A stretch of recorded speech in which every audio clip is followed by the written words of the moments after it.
Mais uma vez, Once again, thank you. Good afternoon. So we have this one after this wonderful minute. We're going to continue looking at the future in this Congress. We're going to talk about the challenges and what has been developed. And so now we have with us a specific case. When we talk about the PRR, we talk about how much money, how's it approved. And in this case, we have a project developed with the help of the PRR. And when we talk about artificial intelligence, projetos, e já me vão dizer se é assim ou não, nas várias áreas da nossa vida, da economia ou mesmo do dia a dia. So I'd now like to introduce my next guest, Dimas and Isabel. So what is, let's tell us a little bit about your project. So, thank you very much. Well, the project of the Francis Kipsak is the project consists of building up a model of AI conversational AI in Portuguese from Portugal. So in order to build this model, we have three paces. That is voice recognition, that have data in Portuguese transcribed in order to train the model to recognize this voice, and then passing on to text. And then we have another piece, which is the recognition of natural language. The machine understands it, manages the dialogue, and then does it back. And then we have text to speak. That is synthetic voice. The machine hears, understands, and gives it back. And so I'm going to. So didn't we already have this with the other international AI? What's new? Ours is in Portuguese for Portugal. So we're talking about this. So it's got to do with the lack of data. That is, any model, for it to be well trained and to have responsible and ethical uses, everything starts with data. So it's got to do with the research of these data. Many of these artificial intelligence tools are in Brazilian Portuguese and Portuguese from Portugal. A few. And so we have our partners that provides us with this data, and so we have the ability to source these data and to process these data. So you have found that there's a sort of something missing in the market, and from then on you move forward with this project, which is only possible with the PRR. Well, at this moment, yes, but that is a problem of financing. So if we were a company, that is up to now, that is we collected data to sell them for those who created models. But now we are the ones who are building a model, and it's very, very expensive. Believe you me, we're talking about how much? We're talking about millions. I can give you an example. Today, everybody, very few people are making their own large language model from scratch. Everybody is using the open source code from the OpenAI and doing a fine tuning on top of it. And why? Because to do things from scratch, I mean, it costs an absolute fortune. And this is a model that is exportable. Even though it's in Portuguese, from Portugal, it's exportable. Well, this once again has got to do with the training from data. If we find data in other languages, then we can export them to other things, or to channels. Artificial intelligence, conversational artificial intelligence does, we're talking about websites, can be used in websites, call centers, and other things. We have several channels where it's conversational AI. We were talking about Google at the time, and we are going to save hours and hours and hours of time of people who can be specialized in other types of tasks which are more qualifiable. Paul Dimas, so you worked with several startups and investigations. So what is the focus of your project or projects? The main focus is the creation of value for the national economy to increase exports and to create jobs, and as we said this morning, and to focus on real problems related to this industry. So if we don't have leaders of industry in the area of health, we have two hospitals.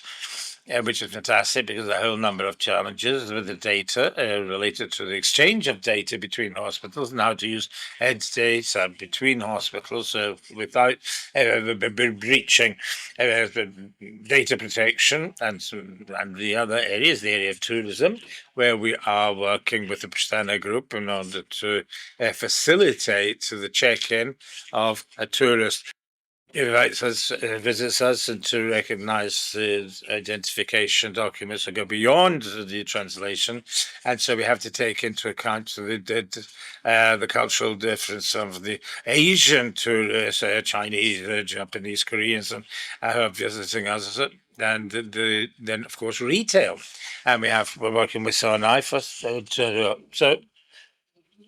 so with the acceleration engine, we have startup. Now we have Van Dabel, who's the leader of the consortium, and who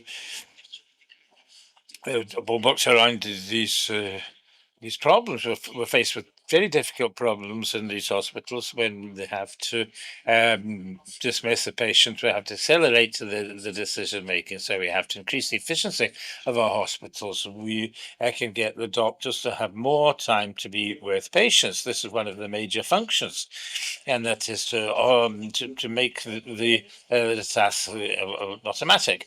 And so, in the area of the pharmaceutical industry, to help the discovery of the next vaccine or medicine, to help the researchers in these areas. And so we have to think of what is most complex and what makes us different from the just purely research projects. I mean, it's easy to make products, 10 times, 20 times more difficult because these products have to be exportable. They have to have a market in the world. And so this is what we're actually doing. We have 18 products which are being created in these areas, but this part is very important. And the layer, the underlying layer, goes from fundamental research to applied research in artificial intelligence. We have brilliant groups working in areas of natural language. I think Portugal is one of the centres in the world in these technologies, and I think it has to even go further. And we have got a lot of talent in this area, and so we have to articulate the 7 centres of research throughout the country into strategic centres of artificial intelligence linked to the risks. That is the questions of discrimination, energy, sustainability. That's a great challenge, and the producing results which are not true. So we'll get to move on to this part. So what is you say out this market is exploited in other geographies. So how is it exportable? So yes, it's exportable. We can be in the leadership because when we design these 22 partners, and we are investing in research and in being in the forefront of these technologies. We have to be quick. We have to solve real problems and the problems of these industries. And with this, we have to have we have to think globally, and Babel exports 75% of what it produces worth health, and also even more, and feed size the same. So there are 3 startups, and 2 are unicorns, but and Babel isn't yet. So they're used to exporting what they produce, and so we're used to working in the global market, and so we have an ultimate goal, and we sometimes forget how things begin, and that's with talent. And so we have wonderful talents. We have youngsters leaving our universities. They're absolutely brilliant. We have people do the PhD in Unbabel and the best mark you could be met on Google or anywhere in the world. But if they have good challenges, and if they have the research champions, and they will help us to learn more and move forward in their areas. If they have good wages or salaries, they'll stay in this, and they'll stay in Portugal. Now, yes, the next panel will talk about this. So, Sebastião, how do you keep the talent, and that disappears. Innovation. Is that enough? Let's not be romantic. But innovation is going to get money. And so a while ago you were asking me, is the PRR money is going to allow this? Yes, but he'll unbible and defined how to be define our projects were innovative. And so we're asking Paolo how it's scalable. And there are some similar products in this the area of health. It's very innovative. And so with innovation, we can go and get funds. With the funds, we can actually attract the best, and we can retain them. And one thing is to attract them. The other one is retain the talent. That's very important. So we have to be constantly, innovate. I'm sorry for the expression. A crocodile in the sun becomes a wallet.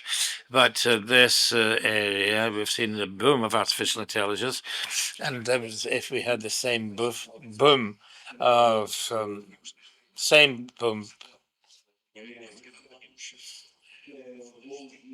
in airlines, we could have flights from London to New York in 12 seconds. We look at the application and the AI application in Portuguese. What is the level of growth that this project can reach? So, you get the data, you gather the data, you work, and then once you've got the project, it's over. No, well, that's what I want to say. Well, I'm going to give you a more general answer. Any artificial intelligence model, if it's not retrained with new data, will become obsolete. And that is why we have Apple, Samsung, and we have the updates of the systems, and but the updates of the models are necessary because if the models become obsolete. And so as the Portuguese language evolves, and we can see how it evolves,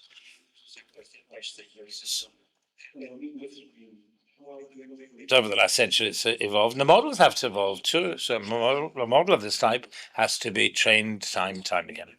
And there's not only one type of Portuguese. We have the Portuguese from the Açores, from Madeira, from the Portuguese-speaking African countries. And so, are you thinking of doing this, for example, when we think about artificial intelligence, is Gervásio Albertina, can you imagine? I'm going to use my accent. I'm from the Alentejo. Well, are they going to understand it? Well, we have to collect the data from the right places. We are at the moment focusing on mainland Portuguese.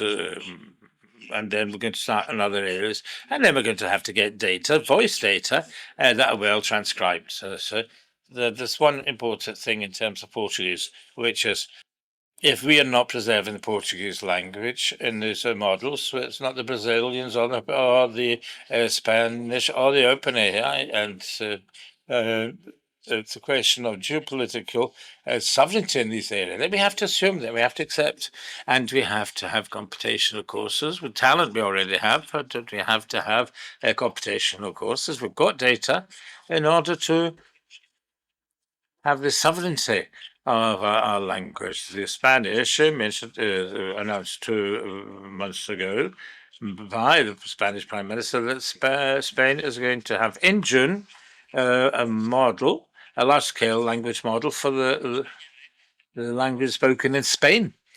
And this was announced by the Spanish Prime Minister. That shows you the importance of that. So Unbabble is working on this scale, so we have to find artificial intelligence infrastructure, and so it's important to see. And so we're talking about, what we have put forward the project to the government. So what's been discussed, and what you who work in this area, what do you actually need, and obviously besides financing, which you've got. Well, SAT has our very well defined strategy in this area, and we only have to work together and to have a strategic alignment, political alignment in this area. Well, what's that actually mean? Well, we have to have a supercomputer in the north. We have one in the north, the Docalian, but it was acquired at a phase where there was no regenerative artificial intelligence, so it can't train large-scale model GPUs in order to train, and so we have to upscale this. And in FCT, there's concrete examples. We're not going to compete for the Spanish in this area, but we could work with the Spanish. We could have partnerships with the Spanish. And Portugal has already got access to supercomputation, and we've got 5% in Barcelona. Portuguese taxpayers paid for this. And so imagine 5% of a supercomputer, if it was used, it would take 3 years to train the GPT check that we talked about. And this shows how far Europe is lagging behind. So a chat GPT-4 would take forever. So we have to think of the investment. We're not going to get to the big American big techs. Of course, Europe is lagging behind, as I said, but we can use high quality data. If the strategy, we saw there's a panel of the coordinators of the different agendas, we can move forward quite fast. And so in with data and the health, the technology, hospitals that are interested in, once again, the political will that is shared services in the area of health. I think that's very important, and this Congress is amazing to see people here present and work for this, and that is why this Congress is. And so I would like to move on to Sebastian, and then I'd like to hear both your opinions. That says sustainability, equity, and discrimination. What care are you taking when we talk about artificial intelligence? In the case of Portuguese language, how do you match these things? I understand in the case of health and other countries. In the Portuguese language, where can the barrier be overcome of sustainability, equity, and discrimination? Well, the word is sustainability in terms of AI is transformed into ethics. And so, once again, everything is in data. For us to be sure that our models are ethical and allow for a responsible use, two different things. Everything's got to do with the data, how they were, and how they were collected, were they treated, were they anonymous, were they transcribed. There's a whole partly related to quality.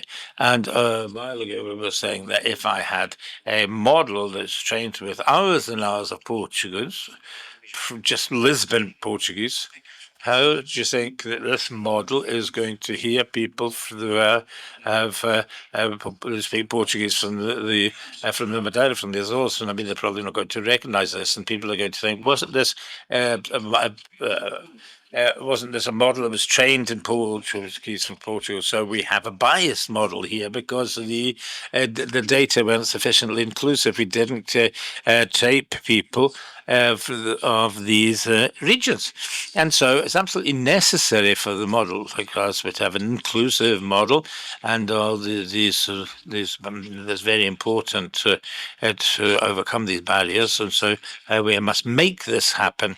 And so this is trusting who's managing the data or not. I'm saying this because if on the one hand if we police artificial intelligence, it can be terrible, but if we don't, and if we rely on ethics and goodwill, we don't know what's going to happen. There's two scenarios. Paolo said a while ago that we were lagging behind. We would take, I don't know how many years in order to make a GDP4.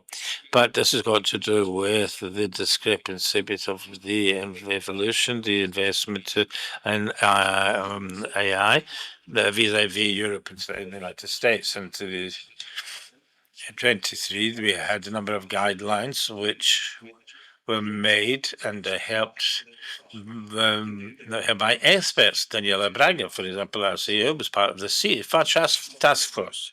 As I'm going to fast forward to a couple of weeks ago, and we had the AI Act. We're going to talk about this in a minute with the other experts.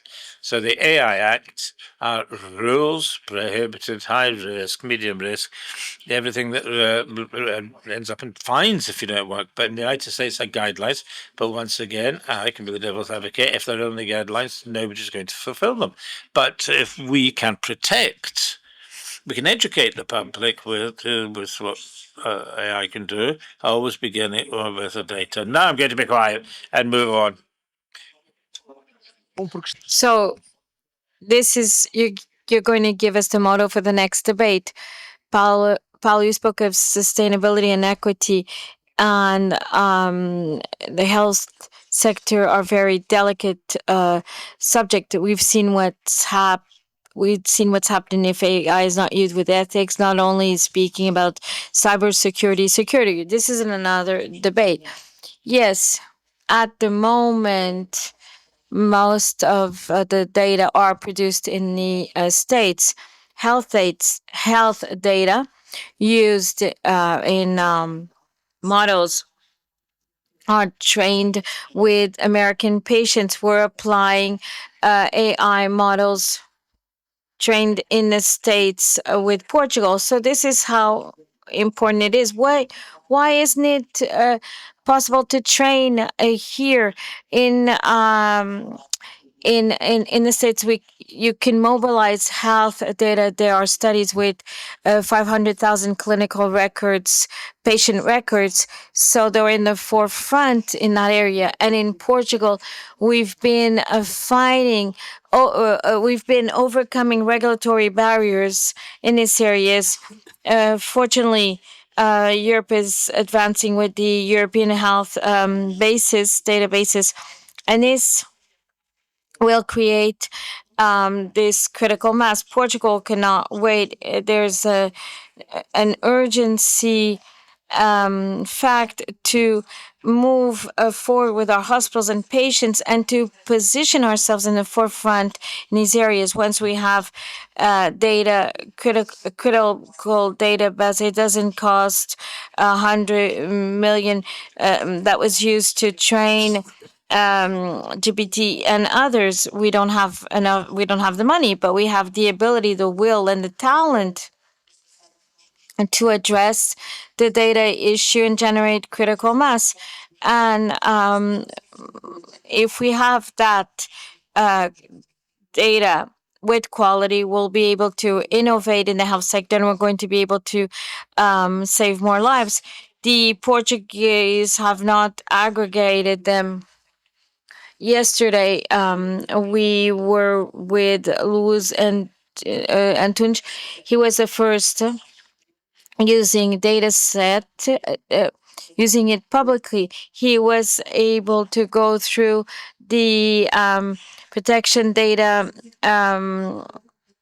because of protecting our privacy. We cannot run the risk of getting clinical data and identifying the person. There is technology, there is ongoing research related to privacy that could be used to guarantee not the perfect anonymization, because it does not exist, but architectures to train neuronal networks where patient data never leaves the hospital. These are technologies advancing quite quickly, and there cannot be barriers when we go to the Ministry of Health creating an app for AI to do this. So again, it's very important for public services to work as an infrastructure and not to develop vertical apps. Let the startups do it. We're going to have to conclude very quickly. 2 minutes, 1 minute for each. If anyone in the audience or anyone accompanying, if anyone would like to use our services to integrate in their services, hospitals, departments, how would you sell the product? Sebastião, how that company could benefit by using this project. In these two cases, very simple. They contact define if you have a model that needs a voice, image, video, images. Define is it's defines core business, and in a security, safely and compliant, and we can help to train models. If you're working on an AI model, conversational one, you need voice and text. If you're working on a car, driving it and define can help driving it alone, driverless. And we have accelerate if you have call centers, apps, websites. We've worked with many AMA, and there's an avatar recognizing voices and helping in terms of mobile key. It's more of a la carte, you name it, you have it. Final words, despite our cooperation, that is speaking in Portuguese. This is one of the challenges to generate speaking in Portuguese because sometimes there's a bit of a Brazilian accent. So we're inviting to increase this ecosystem. We're working in health, tourism, retail. We're also we'll be focusing on mobility, energy, public administration in the end to extend this ecosystem with more challenges, more startups, and clearly increase our research centers and to create reference researchers is the reason why that we want to retain these talents that are our inspiration. Thank you, Special, and thank you. It was a pleasure.